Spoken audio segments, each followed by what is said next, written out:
Hello, my friends. Welcome back. Lorrie here again on Vancouver Island, and thank you so much for coming to join me for Bible study. As you know, we are reading the book of John, and so far it's been fantastic.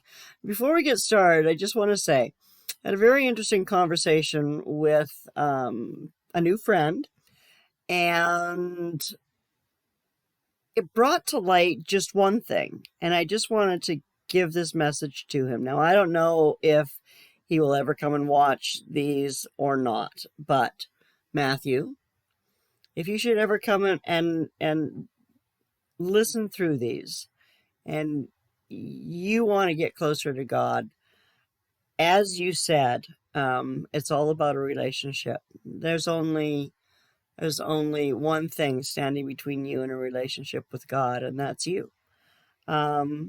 And there's only really one thing that you need to do. Well, two things that you need to do. Three. Okay, three. Three things that you need to do. First, you need to admit that you're a sinner and that you need God in your life. Second, you need to ask God to work in your life. And third, you need to talk to Him. And that's it. God loves you. And He's just waiting for you to reach out. So, anyway, that is my message if you should ever happen to hear it. And we're going to get going. So let me go ahead and make myself smaller. Oh, we're going up top this time? No, we're not. We're going to move down here. And push me over to the side. And let's bring up. Oh, there we go. Let's bring up our Bible lesson. And I'm going to pop right over there. Well, I'm going to stop for a second, actually, and have a drink of my water. And then I'll be back and we'll get started. Okay, so here we go. John chapter 2. In John chapter 1, we looked at the testimony of Christ by His words. And in John chapter 2, we begin the testimony of Christ by His works. So it is here in John 2 that Jesus begins the manifesting or revealing of His glory. In John chapter 2, verse 11, the beginning of His signs Jesus did in Cana of Galilee and manifested His glory, and His disciples believed in Him. A wedding marks a beginning, and this was the beginning of the ministry of Jesus Christ and the beginning of His miracles. John chapter 2, verses 1 and 2. And on the third day there was a wedding in Cana of Galilee, and the mother of Jesus was there, and Jesus was also invited, and His disciples to the wedding. We are not told who was being married. Marriages in the Jewish culture of Galilee were very different than our customs. The marriage was preceded by a betrothal period of up to 1 year. At the end of that time, the groom with his men would come to the house of the father of the bride and carry her off. At the groom's home, a wedding feast followed that could last up to 7 days. The wedding feast was considered a legal responsibility of the groom and included provision for food and drink. It was more than a mere courtesy. Now in verses 1 and 2, we have two different verbs used different ways in these sentences that tell us of Mary's presence and the presence of Jesus and His disciples. The Greek verbs in these verses have led some commentators to believe that Jesus' mother was related to the bride or bridegroom, and that while Jesus would have been a relative, His disciples were not. Furthermore, some see Jesus and His disciples as being invited at the last minute, perhaps during the final days of the wedding feast. They arrived in town, the feast was ending, Mary was there, Jesus and His disciples were asked to join the festivities. 6 disciples had decided to follow Jesus, and they were with Him at the wedding. Included were Peter and Andrew, James and John, Philip and Nathanael. One principle we should see. Even Jesus, during the brief 3.5-year ministry He had, took time out for social activity. We need to do the same. Life includes opportunity for pleasure. Number 2, husbands must take the time to spend time with their wives in recreational and social activities. 3, families must do the same. The wedding feast also has a symbolic prophetic significance. John was present, so were his disciples, invited guests, friends, and loved ones, and of course the bride and the groom. Jesus will be present at a wedding feast that is yet to come. He will be the groom, his church, his bride. In Revelation chapter 19, verses 7 to 9, let us rejoice and be glad and give glory to him, for the marriage of the Lamb has come, and his bride has made herself ready. And it was given to her to clothe herself in fine linen, bright and clean, for the fine linen is the righteous acts of the saints. And he said to me, write, blessed are those who are invited to the marriage supper of the Lamb. John chapter 2, verse 3. And when the wine gave out, the mother of Jesus said to him, they have no wine.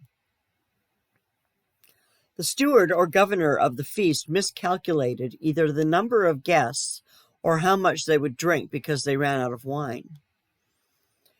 This was a social, religious, and legal disaster. Through the course of the marriage feast, which lasted over a number of days, there were certain toasts that were required by social standards. No wine, no toasts. These toasts were prescribed in the Talmud, so this was a problem in the light of religious tradition.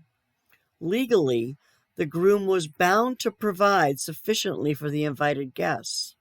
At times, lawsuits would result from failing in the obligation. And of course, you have a social problem running out of food at a party.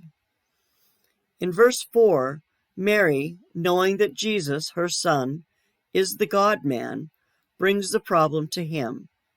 She was appealing to his deity to correct the situation. John chapter 2, verse 4. Jesus saith unto her, woman, what have I to do with thee? Mine hour is not yet come. That is to say, what has this situation to do with me or with you? To intervene using my deity would not be proper timing, for my hour to be glorified is not yet come. This was not so much of a rebuke as it was a statement of separation or a new relationship he now had with his family. Jesus had been with his family, his mother, brothers, and sisters, for 30 years, but now he was offering himself to Israel as their servant king, their Messiah. He was applying a principle that he had stated many years before. He had to be about his Father's business. John chapter 2, verse 5. His mother said to the servant, whatever he says to you, do it. Mary accepts this statement, and faith rests the situation and passes this rest in faith onto the servants. Whatever he tells you, you do. So, and you can see that we have here the subjunctive mood, and then the imperative mood of a command. So, if he tells you, you do it. This is what she told the servants. So, John chapter 2, verse 6. Now there were 6 stone water pots set there for the Jewish custom of purification, containing 20 or 30 gallons each of water. 6 water pots used for ceremonial and social washings prior to feast and synagogue activity. They were empty. Nothing more useless than an empty canteen, but these were big canteens. They held 2 to 3 firkins, which is equal to 18 to 27 gallons of water. John chapter 2, verses 7 and 8. Jesus said to them, fill the pots with water, and they filled them up to the brim. And he said to them, draw some out now, and take it to the governor of the feast. And they took it to him. Jesus had the servants fill the water pots with water, and then draw from them wine. Many believers get distracted from the essence of the story and the importance of the miracle when they get hung up on the wine issue. The word is oinos, which means fermented wine, not grape juice. You cannot, by any means of trickery, make aged fermented wine out of water in a matter of moments. It takes time to make fine wine, and yet this miracle cuts across time and makes the finest wine out of water in a matter of seconds. John 2, verse 9. And when the governor of the feast tasted the water which had become wine, and did not know where it came from, but the servants who had drawn the water knew, the governor called the bridegroom. The servants were then instructed to take a glass of wine to the governor of the feast, the host of the feast. The governor did not know where the wine came from. The servants did know where it came from. Note, while both the servants and the governor could enjoy the taste of the wine equally, the servants could have a greater appreciation of it because they knew where it came from. What God provides in grace to the human race can be enjoyed by believers and unbelievers alike. But as a believer in Christ, you know the source, and you have a greater appreciation for that which God provides. Anyone can enjoy the beauty of a sunset, but the believer in Christ can enjoy it even more because he knows the one who made the sun and caused it to set. John 2, verse 10, and said to him, every man serves the good wine first. Remember, this is the governor, or the person who's throwing the event, or was overseeing the event, saying to the bridegroom, every man serves the good wine first, and when men have drunk freely, then that which is poorer. You have drunk freely, then that which is poorer. You have kept the good wine until now. That's a confusing jumble of words, but let's go into the explanation. The governor of the feast is so impressed with the quality of the wine that he calls the groom to compliment him on the excellent wine. God doesn't make junk. What God has in store for you surpasses excellence. This is our life beyond knowledge, beyond thinking, beyond dreams. In Ephesians chapter 3, verses 19 and 20, and to know the love of Christ which surpasses knowledge, that you may be filled up to all the fullness of God. Now to him who is able to do exceeding abundantly beyond all that we ask or think, according to the power that works within us. I wonder if that should be to do exceeding abundantly beyond all that we ask or think, according to the power that works within us. In 1 Corinthians chapter 2, verses 9 and 10, but just as it is written, things which eye has not seen and ear has not heard, and which have not entered the heart of man, all that God has prepared for those who love him. For to us God revealed them through the Spirit, for the Spirit searches all things, even the depths of God. John chapter 2, verse 11, and I think this will be the last one that we do tonight, because we're getting, well, we got a little while yet. It's only 13 minutes so far, so let's go. This is exciting.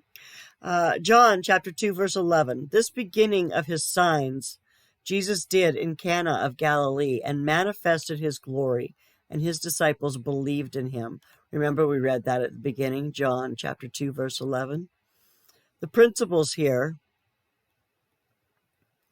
the abundant life that God has for us includes times of pleasure as well as times of problems. Jesus Christ was concerned about the small matter of the lack of wine at a wedding feast. In the same way, he is concerned about the smallest detail of our lives. Remember, he has every hair on our head numbered. Just as the servant had a greater appreciation for the wine because they knew where it came from, we can have a greater appreciation of life because we know where life comes from. We can appreciate all things as grace from our Heavenly Father. By way of application, just as the best wine came at the end of the feast, the best of the Christian way of life comes at the end of life, as we who have learned the Word of God and enjoying the maximum application and thus maximum enjoyment. And that is what Jesus provided. Do not ever think you will lose when you open the door and let Jesus in. And that is where we're going to stop today, because that seems like a very good place to stop. And so let me come over here and we'll hide this window and I will make myself big again. And I will say thank you so much for joining me once again. I really do appreciate it. Appreciate all your comments. It really lifts my spirit to know that there are people out there who are enjoying this as much as I am, because, oh my gosh, the story is incredible. And I'm so blessed to be learning it at this moment. So thank you again so very, very much. I will see you soon. Take care of yourself. Bye now.